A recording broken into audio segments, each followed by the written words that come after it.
sai mun ɗauke ku ɗaya bayan ɗaya mun nuna ma duniya. To kaf ku yi mamaki su ma ƴan adawa Sokoto ina nan tahi akan su. Kuna fahimta? Ina nan tahi akan su ba mancewa ne ba ina wato izashtama al-ahammu wal muhimmu turikal muhimmu ila al-ahammu.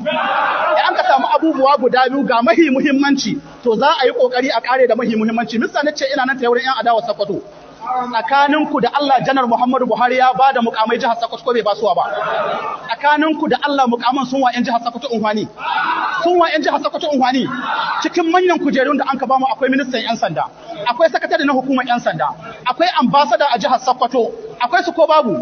Bayan su akwai mukamai suna da yawa waɗanda an ka ba ƴan jihar Sokoto, amma na kalubalance ku duk wanda ya san unhwanin da waɗannan mukaman sun kawo ƴan jihar Sokoto ya hito ya wai. Bayan su zan zo in ɗauki 'yan takarar gwamnan da ana talla na APC.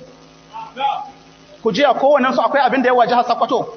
Musamman waɗanda sun ka shahara 'yan takara kusan guda 3 da sakataren hukumar 'yan sanda da ambasada da sanatan Sokoto ta gabas. Ku ji kowannen su ya cincinta tsakaninku da Allah mun samu su ibu Sokoto ko ba mu samu ba. An yi gobara Sokoto ko ba ai ba. Akwai 'yan gudun hijira Sokoto ko ba ai ba. Duk kakaragun da su Murtala Bello kai na a taimaki 'yan gudun hijira, a taimaki 'yan kasuwa cikin waɗanda an ka ba mukamai federal government tsakaninku da Allah akwai wanda ya taimaki wani Sokoto. To kawai saboda kun mai da mutane ba su da hankali. Saboda haka abin da yasa shekaran jiya nayi magana nace da 'yan adawa Sokoto da gwamnatin Sokoto da matsalar tsaro suka son su ci zabi. Kun san fasarar maganar? Ita gwamnatin Sokoto abinda ta kaso na nuna kasawar Buhari ya gaza, kuma in an ka ci gaba haka kana iya kare Buhari da ya gaza. Dole ka yadda janar Buhari ya gaza, amma me ya asali yan ta'adda an ka karbe magindi ana taimakon su don Murtala Bello yayi ikirari ya ce turji na kawo dussa, kuma dussa ya ce kamarawa na kawo dussa, kuma dussan nan su turji aka kawo ta, aka kawo ma ita in ƙarya ta Murtala Bello kai ya kamata a hukunta Murtala Bello don kai ya koma.